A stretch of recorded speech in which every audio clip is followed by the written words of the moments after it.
Hello everyone, আসসালামু আলাইকুম। সবাইকে আবার ওয়েলকাম করছি মাইসেলফ কুকিং এ। আশা করি সবাই ভালো আছেন। আজকে আবারও হাজির হয়ে গেলাম নতুন আরো একটি রেসিপি নিয়ে। আজ আমি তৈরি করেছি খুবই মজাদার একটি তরকারি রেসিপি। আপনারা হয়তো দেখেই বুঝতে পারছেন। তো আজ আমি তৈরি করেছি মলা মাছের শুটকি দিয়ে ডাঁটা আর কাঁঠাল বীজের এই অসাধারণ একটি তরকারি। কিভাবে তৈরি করলাম তাই আজকে আমি আপনাদেরকে দেখিয়ে দেব। সেজন্য অবশ্যই আমার চ্যানেলটি সাবস্ক্রাইব করবেন, আর সাবস্ক্রাইব করে অবশ্যই লাইক দিয়ে দেবেন ভিডিওতে, আর ভিডিওর পাশে বেল বাটনে একটা ক্লিক করে দেবেন নতুন নতুন নোটিফিকেশন পাওয়ার জন্য। তো দেখতে থাকুন। এখানে আমি প্রথমেই নিয়ে নিলাম ডাঁটা। এগুলো আমি সুন্দর করে এভাবে কেটে টুকরো করে ধুয়ে নিয়েছি, আর তার সাথে নিলাম এভাবে কাঁঠাল বিচি। এই কাঁঠাল বিচি আমি সুন্দর করে পরিষ্কার করে এভাবে কেটে নিয়েছি। আর নিয়ে নিলাম পরিমাণ মতো মলা মাছের শুটকি। আপনারা এখানে অন্য শুটকি ইউজ করতে পারেন, কোনো সমস্যা নেই। আমি আজকে মলা মাছের শুটকি দিয়েই তরকারিটা করেছি। তো এগুলো আমি প্রথমে একটু তেলে নেব, সেজন্য আমি প্যান গরম করতে দিয়ে দিলাম। সেখানে আমি এই শুটকিগুলো কিছুক্ষণের জন্য ভালো মতো তেলে নিচ্ছি।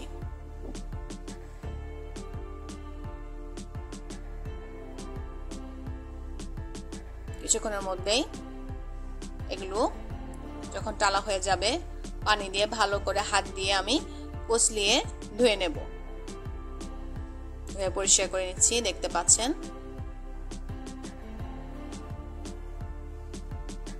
এভাবে আমি পরিষ্কার করে শুটকিগুলো নিয়েছি।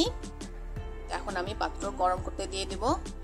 তেল দিয়ে দিলাম পরিমাণ মতো। তেলটা যখন গরম হয়ে আসলো, দিয়ে দিলাম আমি এর সাথে আমার পেঁয়াজ কুচি, রসুন কুচি আর কাঁচামরিচ ফালি করা। এগুলো দিয়ে এখন আমি শুকনো উপকরণগুলো এক এক করে দিয়ে দেব।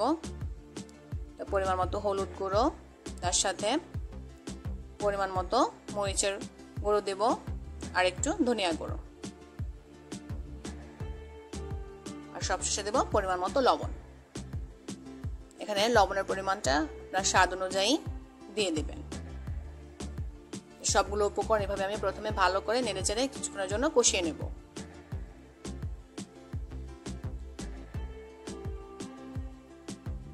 পেঁয়াজ কষানোর পরে আমি এখানে দিয়ে দেবো আমার ধুয়ে রাখা মলা মাছের শুটকিগুলো। তো শুটকিগুলো এখানে আমি প্রথমে ভালো করে পেঁয়াজের সাথে কষিয়ে নেব, সেটা আমি একটু নেড়ে চেড়ে নিচ্ছি।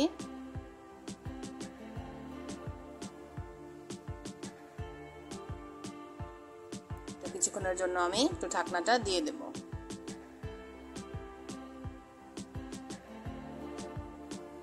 দেখতে পাচ্ছেন কিছুক্ষণের পরেই শুটকিগুলো ভালো মতো কষে এসেছে। তার উপরে দিয়ে দিলাম কাঁঠাল বিচিগুলো, তার সাথে ধুয়ে রাখা টুকরো করা ডাঁটাগুলো।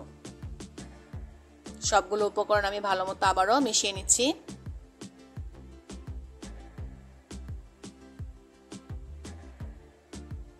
এভাবে ভালো মতো মিক্স করে নিলাম।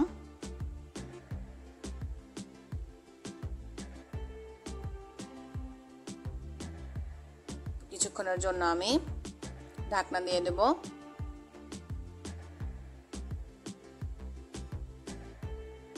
দেখতে পাচ্ছেন কিছুক্ষণের মধ্যেই ঢাকনা সরিয়ে এগুলো ভালো মতো কষে এসেছে। এগুলো যেন আরো ভালো মতো সিদ্ধ হয়ে আসে, সেজন্য আমি পরিমাণ মতো পানি অ্যাড করব। পারফেক্ট তৈরি হয়ে যায় আমার এই তরকারিটা। ঢাকনা দিয়ে দিলাম। তো কিছুক্ষণের মধ্যে দেখতে পাচ্ছেন আমার এই তরকারিটা হয়ে গেছে। ডাঁটা সাথে কাঁঠাল বিচি একদমই সিদ্ধ হয়ে গেছে। দিয়ে দিলাম আমি কুচি করে রাখা আমার এই ধনেপাতাটা। তো তৈরি হয়ে গেল খুবই মজাদার অসাধারণ এই মলা মাছের শুটকি দিয়ে ডাঁটা আর কাঁঠাল বিচির তরকারিটা। লুকটা দেখতে পাচ্ছেন খুবই অসাধারণ, খুবই ইউনিক, খেতে তো আরো মজা। অবশ্যই বাসায় ট্রাই করবেন, সেজন্য অবশ্যই আমার চ্যানেলটি সাবস্ক্রাইব করবেন, আর ফেসবুকে এই পেজে একটা লাইক দিয়ে দিবেন, ফলো করে রাখবেন, আর আমার ভিডিওগুলো বেশি বেশি করে শেয়ার করবেন।